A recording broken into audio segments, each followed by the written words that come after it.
नमो नमः। मम नाम संजीदाः एल्पियम पब्लिक स्कूलम सर्वेषां हार्दिकं स्वागतम।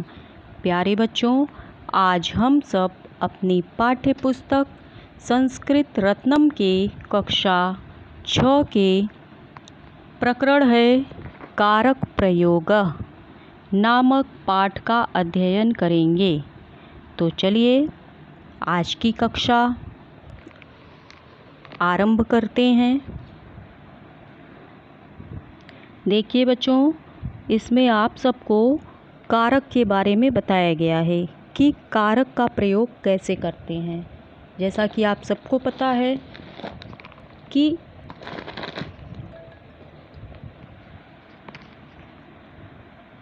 कारक जो है संज्ञा और सर्वनाम के संबंध को बताता है। तो हम लोग संस्कृत में इसको समझेंगे। देखिए, कारक का परिचय दिया है, क्रिया के साथ जिसका साक्षात संबंध हो उसे कारक कहते हैं। मतलब क्रिया के साथ जिसका सीधा संबंध बने उसे कारक कहते हैं। जैसे छात्रः पठति, इस वाक्य में पठति क्रिया है, मतलब पढ़ना एक क्रिया है। पद का छात्र से संबंध बन रहा है। छात्रः पठति, छात्र पढ़ता है, तो पढ़ना क्या हो गया? क्रिया। इसलिए छात्र एक वचन तो पठति भी एक वचन। छात्रः पठति। उन कारकों को अभिव्यक्त करने के लिए जिनका प्रयोग होता है उन्हें विभक्ति कहते हैं। जो कारक चिन्ह होते हैं कारक, उन्हें विभक्ति भी कहते हैं और परसर्ग भी कहते हैं। विभक्तियाँ कितनी होती हैं आपको पता है? प्रथमा, द्वितीया, तृतीया, चतुर्थी, पंचमी, षष्ठी, सप्तमी, संबोधन। और इसी प्रकार कारक चिन्ह भी आप सबको याद होंगे। तो चलिए अब इसको हम लोग एक एक लाइन पढ़ते हैं और इसके अर्थ को समझने का प्रयास करते हैं। देखिए इसमें क्या दिया है। वाक्ये क्रियायाः साक्षात् अन्वयः येन शब्देन सह भवति तत् पदं कारकं भवति। इसका क्या अर्थ होगा? वाक्ये क्रियायाः, वाक्ये जैसे आप सब ने राम शब्द का रूप याद किया, तो रामे कौन सी विभक्ति है? सप्तमी विभक्ति। उसी तरह से वाक्ये सप्तमी विभक्ति, मतलब सप्तमी विभक्ति का कारक चिन्ह क्या है? अधिकरण में, पर। तो इसका अर्थ होगा वाक्य में। येन मतलब जिस शब्द का क्रिया के साथ संबंध होते हैं कारक कहलाते हैं। भवति होते हैं, तत् वह पदम पद कारक कहलाते हैं। ठीक है। वाक्य में जिस शब्द का क्रिया के साथ संबंध होता है वही कारक कहलाता है। कारणाम अर्थ प्रकटयितुम येषां संयोजनं शब्दैः सह भवति ते प्रत्ययाः कारक विभक्तयः भवन्ति। इसका क्या अर्थ होगा? कारक का अर्थ प्रकट करने के लिए, कारक का अर्थ प्रकट करने के लिए जिन शब्दों का संयोजन होता है वे कारक विभक्तियाँ होती हैं। ठीक है। कारक का, कारकाणाम मतलब संबंध कारक है। इसमें कारक का अर्थ प्रकट करने के लिए जिन शब्दों का संयोजन होता है वे कारक विभक्तियाँ होती हैं। आगे देखिए, यथा जैसे हे छात्रा, हे छात्रों, दशरथस्य पुत्रः रामः वनात् लंकां गत्वा युद्धे रावणं बाणेन हत्वा लंकाराज्यं विभीषणाय अयच्छत्। इसका अर्थ क्या होगा? दशरथ के पुत्र दशरथ के पुत्र कौन थे? देखिए इसमें लिखा हुआ है, दशरथ के पुत्र राम वन से लंका जाकर युद्ध में रावण को बाण से मारकर लंका राज्य को विभीषण को दे देते हैं। अगला देखिए, अत्र राम प्रथमा विभक्तो। यहाँ अत्र मीन्स यहाँ राम प्रथमा विभक्ति है, रावणम लंकाम च द्वितीया विभक्तो। रावण और लंका द्वितीया विभक्ति है, बाणेन तृतीया विभक्तो। बाण तृतीया विभक्ति है, विभीषणाय चतुर्थी विभक्तो। विभीषणाय मतलब विभीषण चतुर्थी विभक्ति है, वनात् पंचमी विभक्तो।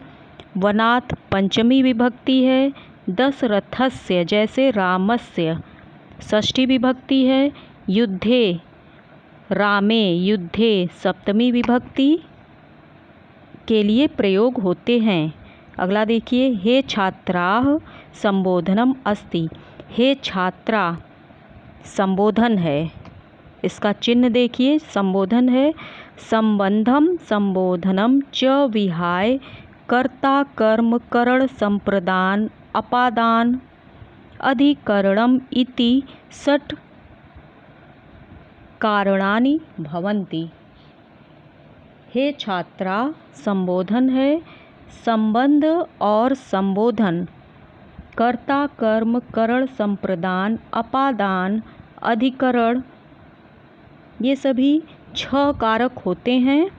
संबंधस्य संबोधनस्य च साक्षात् अन्वयः क्रियया सह न भवति, अतः द्वयोः गणना कारके नास्ति। संबंध और संबोधन का सीधा संबंध क्रिया से नहीं होता है, इसलिए दोनों की गणना कारक नहीं है। नास्ति मतलब नहीं है। अगला देखिए, कर्ता कारकम। कर्ता कारक का चिन्ह क्या है? कर्ता ने प्रथमा विभक्ति, कर्ता कारक ने प्रथमा विभक्ति। प्रथमा विभक्ति, नहीं विद्यासमो बंधु, न च व्याधि समो रिपु, न चोपत्य समः स्नेह, न च दैवात् परम बलम। इसका अर्थ क्या होगा? विद्या के समान, नहीं मतलब नहीं, विद्या समो विद्या के समान, बंधु भाई, न नहीं, च और व्याधि का अर्थ क्या होता है? रोग। ठीक है, व्याधि समः रोग, रिपु का अर्थ होता है शत्रु। अब इसका अर्थ देखिए, विद्या के समान कोई भाई नहीं है और रोग के समान कोई शत्रु नहीं है। न चोपत्यसमः स्नेह,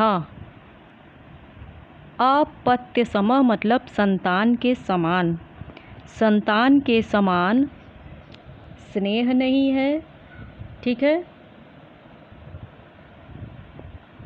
संतान के समान स्नेह नहीं है। वपुराख्याति भोजनम, वपु का अर्थ होता है शरीर और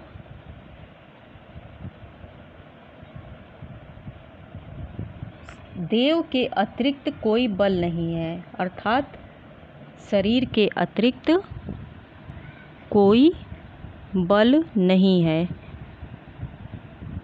आ गया समझ में? इसको फिर से देखिए, नहीं विद्या समो बंधु, न च व्याधि समो रिपु। विद्या के समान कोई भाई नहीं है और रोग के समान कोई शत्रु नहीं है। संतान के समान कोई स्नेह नहीं है और देव के समान कोई बल नहीं है। ठीक है, अब कर्म कारकम द्वितीया विभक्ति, कर्म कारक का चिन्ह होता है का, द्वितीया विभक्ति है। चलिए इसको देखिए, आचारः कुलमाख्याति देशमाख्याति भाषणम, मतलब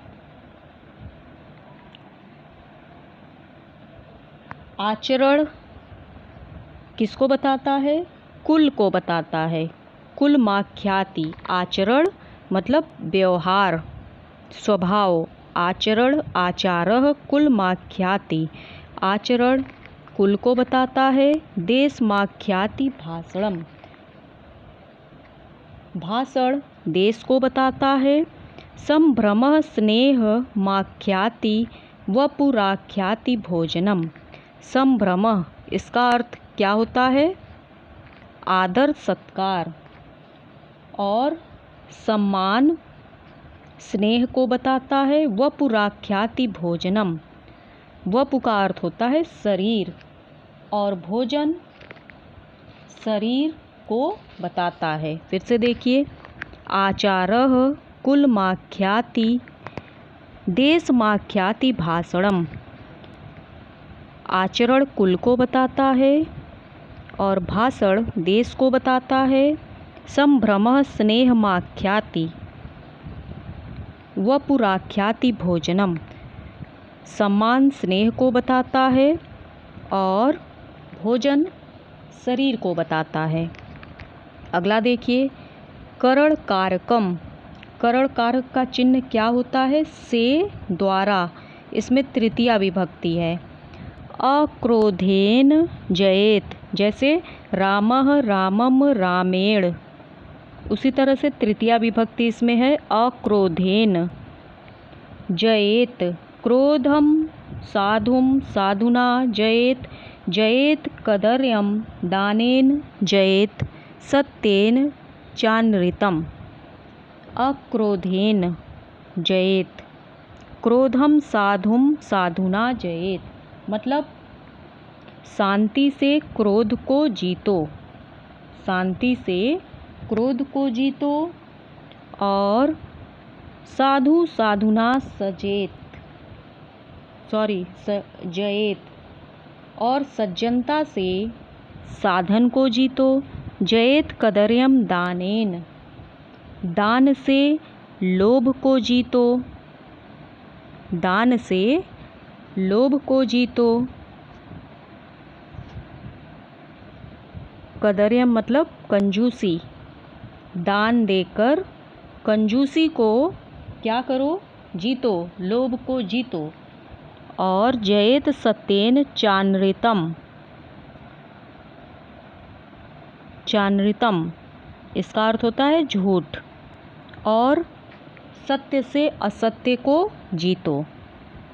फिर से देखिए, अक्रोधेन जयेत, क्रोधम साधुम साधुना जयेत, शांति से क्रोध को जीतो और सज्जनता से साधन को जीतो। जयेत कदर्यम दानेन, दान से लोभ को जीतो। जयेत सत्येन चानृतम, सत्य से असत्य को जीतो। तो आज भाग 1 में इसके अर्थ को आप सभी वीडियो देखिए और बार बार अच्छे से समझने का प्रयास कीजिए। फिर दूसरे भाग में हम लोग इसके आगे के अर्थ को देखेंगे और इसके शब्दार्थ को आप सभी अपनी फेयर कॉपी में लिख लीजिएगा। ठीक है बच्चों, और PDF भेज दिया जाएगा अभ्यास के प्रश्नों का, उसको भी आप सभी कंप्लीट कर लीजिएगा। तो उम्मीद करती हूँ कि आप सभी को द्वितीय पाठ कारक प्रयोग, कारक का प्रयोग कैसे करना है समझ में आ गया होगा। तो चलिए अब मिलते हैं अगले वीडियो में। तब तक के लिए धन्यवाद।